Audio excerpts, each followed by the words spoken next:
농작물이 자라기 위해서는 물, 산소, 흙이 필요합니다.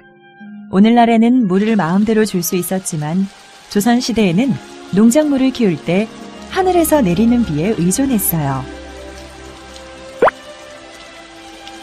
하늘에서 10일이 넘게 비가 내리지 않으면 땅이 마르고 식물이 죽었답니다. 농부들은 다급한 마음에 바가지를 이용해 물을 넣었지만 매우 힘들고 물의 양도 매우 적어 도움이 되지 않았어요. 농부들의 힘겨움을 알아보는 선비가 있었어요. 호는 규남, 이름은 하백원이라는 사람이었어요. 그 당시 대부분의 선비들은 유교의 오래된 규율에 따라 농업, 상업, 공업을 무시했었어요. 아직도 비가 안 왔는가? 네, 나리.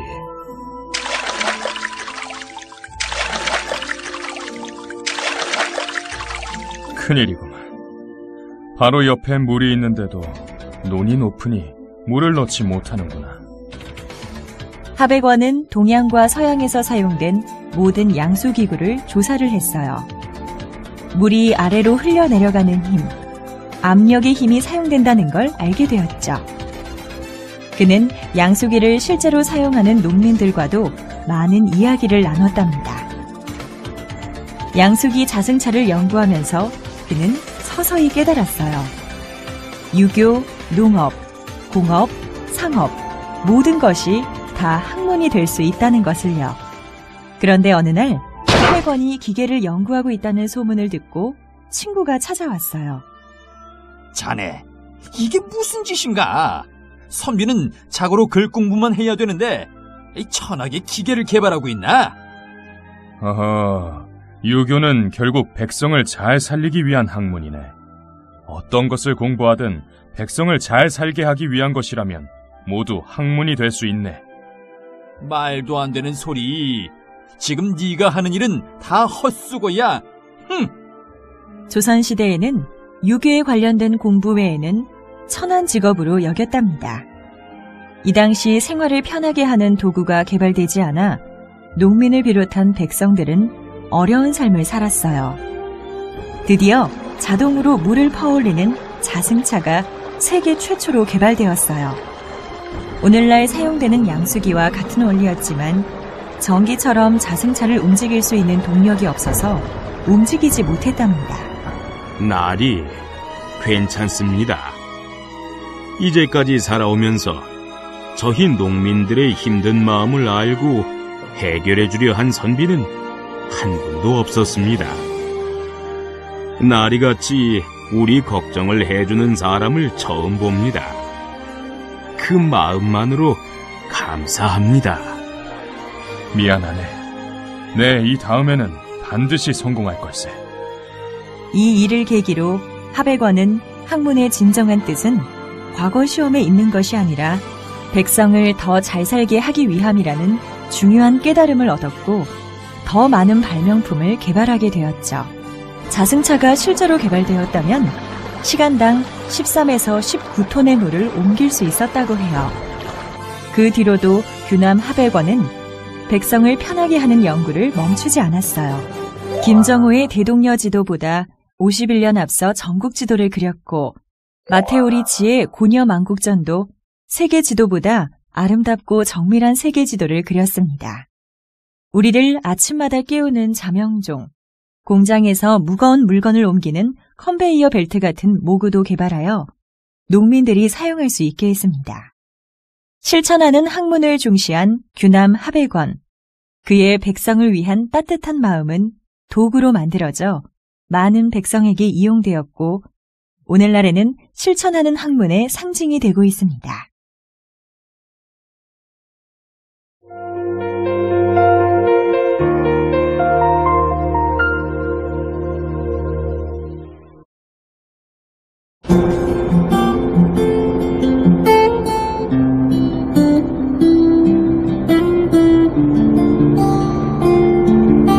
가는 길마다 봄을 온몸으로 느끼게 하는 이곳 화수는 산이 참 많은 지역입니다. 무등산, 백아산, 모우산 등 큰 크고 작은 산들로 둘러싸여 있는데요.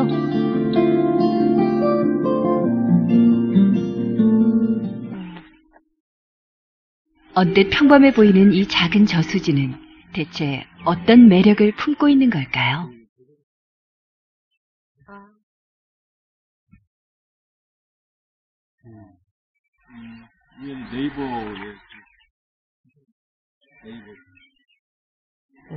감탄만 풍경. 가까이에 이런 풍경이 있는데.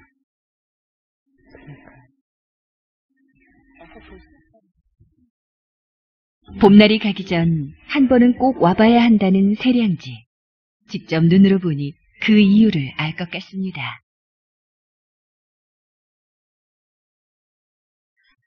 저 위에 올라가서 찍는 사진.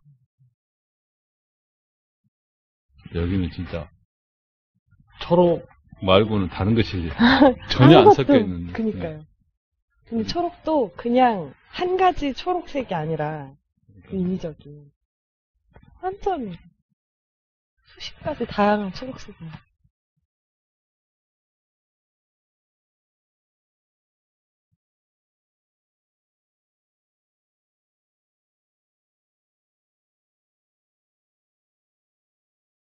진짜 그냥 팍 치고 가는.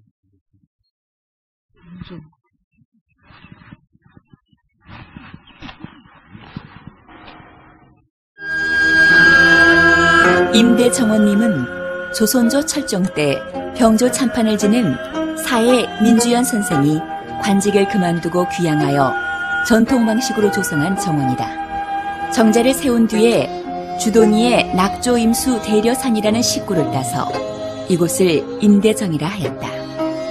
이 정원님은 상부와 하부로 나누어지고 있다. 상부에는 서북향에 3칸 팔작집으로 건립한 정자가 있다. 하부 쪽에는 2개의 못과 섬이 있고 그 사이에는 높낮이를 두어 하나의 아름다운 정원을 이루고 있다. 이 정원의 가운데 섬 위에는 배롱나무가 심어져 있고 괴석이 놓여 있으며 못에는 연꽃이 심어져 있다. 그동안 이곳에는 많은 문인들이 찾아와 시를 읊었고 추묘 예절을 가르치는 서당으로 활용되었다.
남도의 숨은 명찰로 꼽히는 화순 쌍봉사.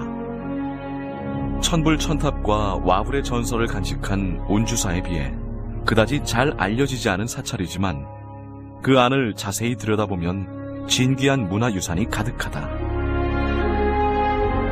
보는 이의 마음을 단숨에 사로잡는 이 귀한 보물들은 천년의 세월을 뛰어넘어 우리에게 많은 것을 보여주고 들려주고 있다. 옛 석공의 놀라운 솜씨와 깊은 불심을 엿볼 수 있는 철감선사의 승탑부터 우리나라 목탑의 원형인 대웅전에 이르기까지 소박하지만 아름답고 작지만 묵직한 기품이 느껴지는 천년고찰 쌍봉사로 떠나보자. 깊은 산속에 있는 여느 절집들과 달리 산 아래 평지에 자리한 화순 쌍봉사. 우리나라 선종의 효시인 사자산문에 초석을 놓은 유서 깊은 사찰이다.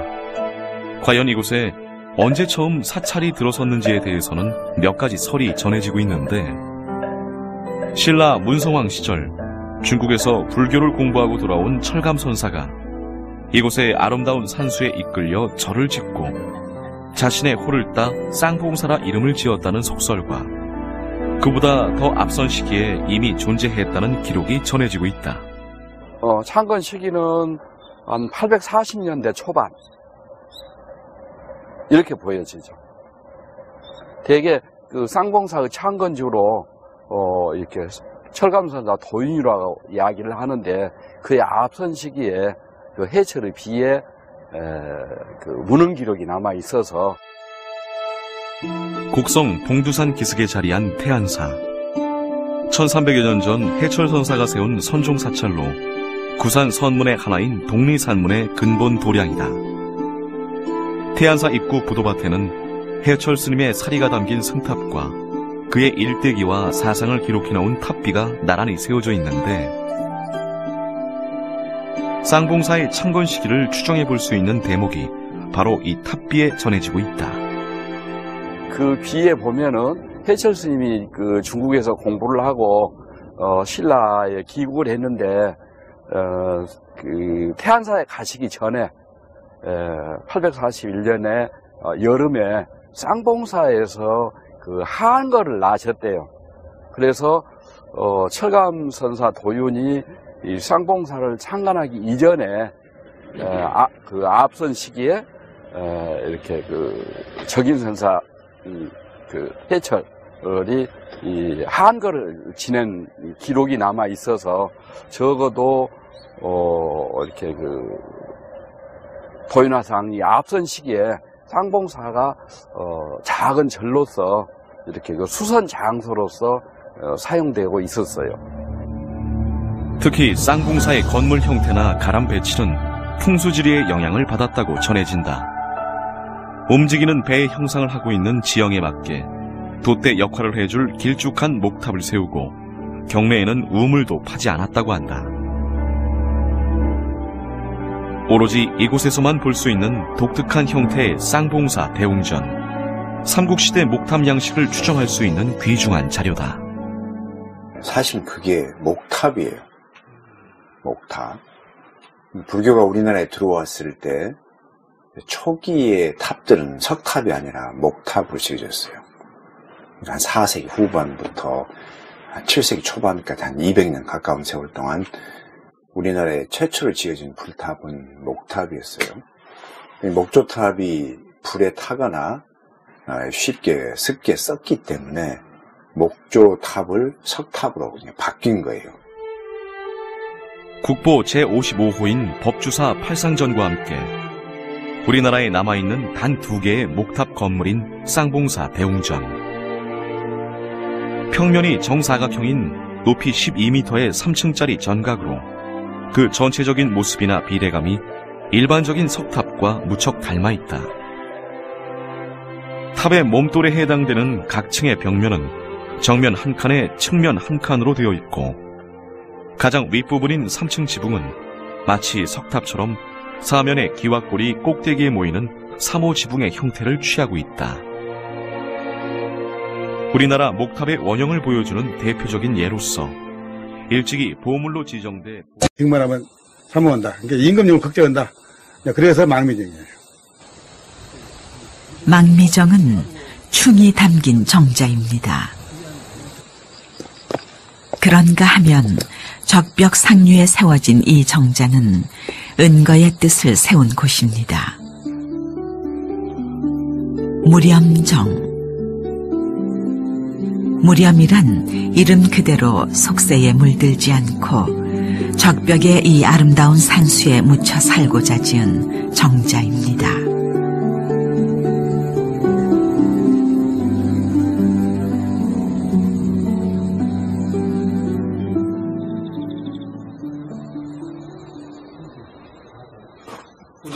조선 중기의 문신인 송정순. 그는 당쟁으로 얼룩진 당시의 정치를 개탄하며 이곳에 은거했습니다. 여기같이 송정순 선생이나 이런 분들 같이 유명한 양반들. 근데 이 정자와 같이 유명하신 분들이 다녀가서 현판을 이렇게 잘 관리도 좋습니다. 최근 적벽에는 새로운 정자가 세워졌습니다. 댐으로 인해 적벽 일부와 인근 15개 마을이 물에 잠겼습니다. 망향정은 그렇게 적벽의 추억과 고향을 잃어버린 수몰민들을 위한 곳입니다.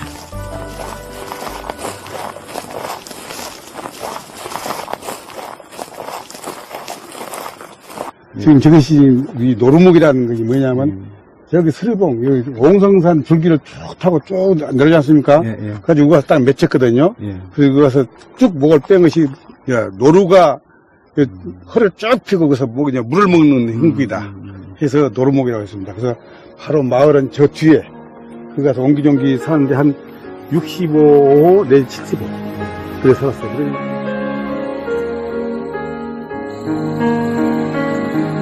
다시는 갈 수 없는 고향. 그 애환과 그리움이 오롯이 정자에 담겨 오늘의 적벽을 위로하고 있습니다.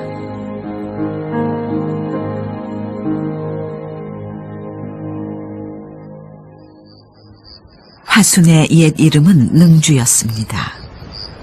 넓은 평야를 품고 있는 능주는 인조 때 능주목으로 승격되면서 일대에서 가장 세력 있는 양반 고을이었죠.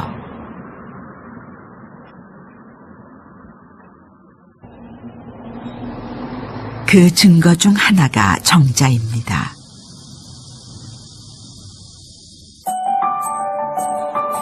능주의 젖줄인 지석강, 영산강의 상류인 이 빼어난 물길 따라 선비들의 풍류가 꽃을 피웠습니다.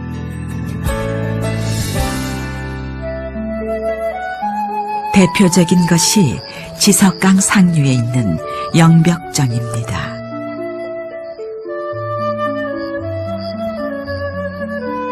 당대의 수많은 문장가들이 이곳에 와 시를 지으며 풍류를 즐겼다죠. 그중 눈앞 푸른 산 봉우리 성곽을 이었으니 진정 이 정자가 있었구나라고 노래한 화순 출신의 선비가 있었으니 그가 바로 중종 때의 학자인 학포 양팽손입니다.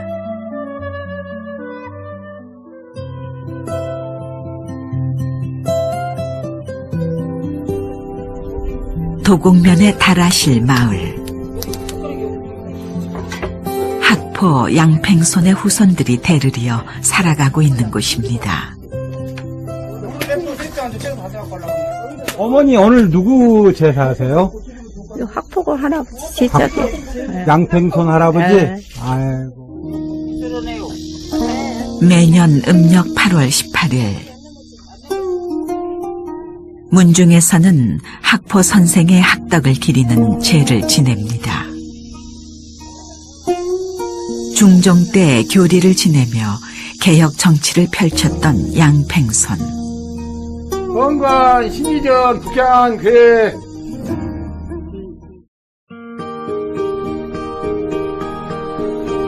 먼 옛날 조선의 이름난 선비들은 이 땅에 와 학문을 논하고 시와 풍류를 즐기며 자연과 벗삼는 지혜를 깨우쳤습니다. 하여 능히 신선이 사는 동천이라 불리었던 곳.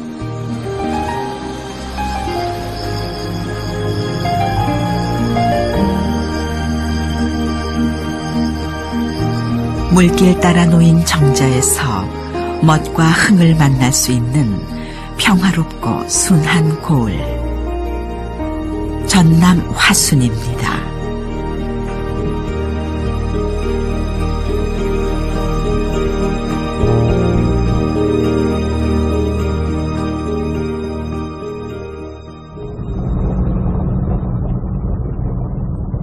예부터 화순에는 신선이 산다는 동천, 그 선계의 풍경이 숨어 있습니다.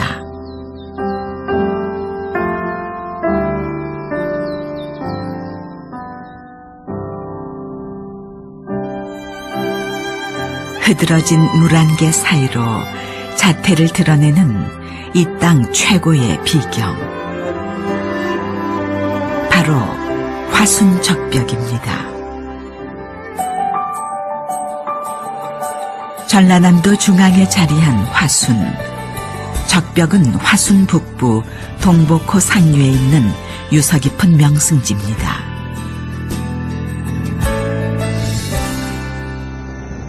하지만 1970년대 초 댐이 생기고 상수원 보호구역으로 지정되면서 일반인의 출입이 통제되고 있는 화순 적벽.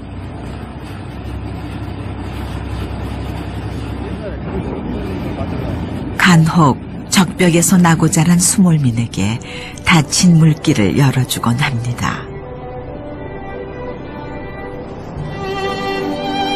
동복호와 주암호를 잇는 동복천. 그 물길 상류에는 약 7km에 달하는 붉은 빛의 기암절벽이 펼쳐지는데 이를 화순적벽이라 부릅니다.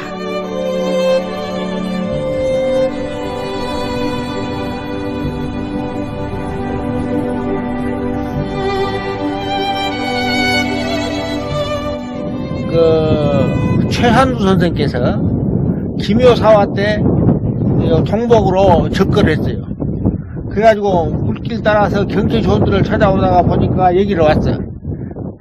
최한두 선생이 여기로 와서 보고 여기는 중국에 있는 황교에 있는 적벽보다도 오히려 더 좋다. 우리 이 다음에 여기를 적벽이라고 하자. 그래가지고 그 다음에는 적벽이라고 계속 했습니다.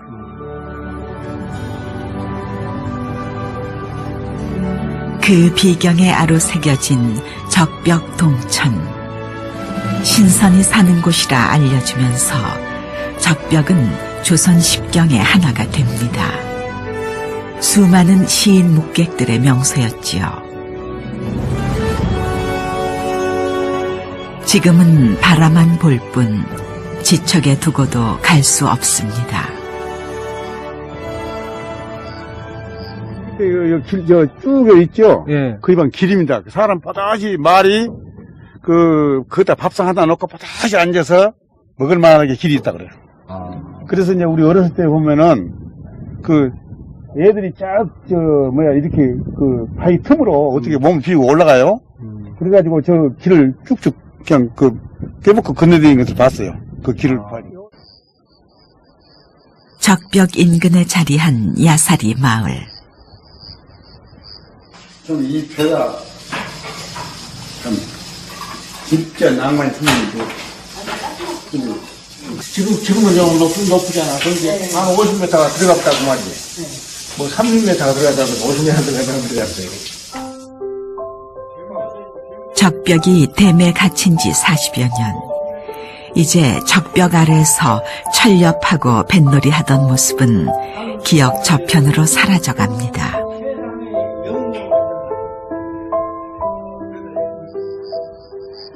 그러나 여전히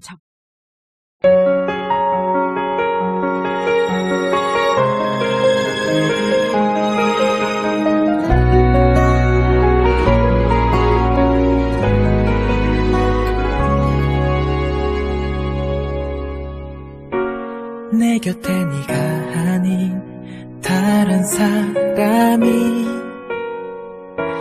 항상 날 바라보는데 네 말투 네 모습 낯설지 않아. 내가 기다린 사람 어쩌면 난 사랑을 몰라서 어떤 말도 못했었나 봐. 항상 곁에 있었는데 날 바라보고 있는데 너는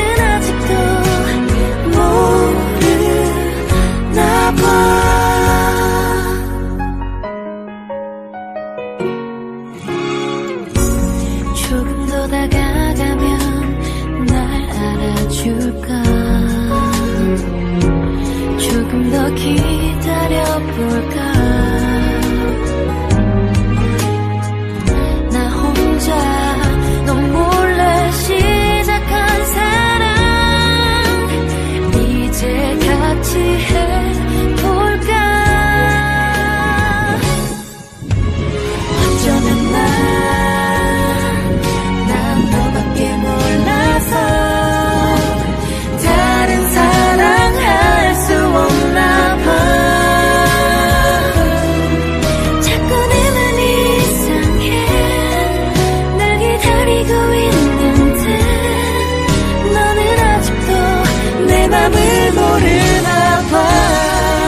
네가 없어 할 수 없었던 그 말, 사랑이라는 그 말 너만 보면 하고 싶은 말. 소중한 사랑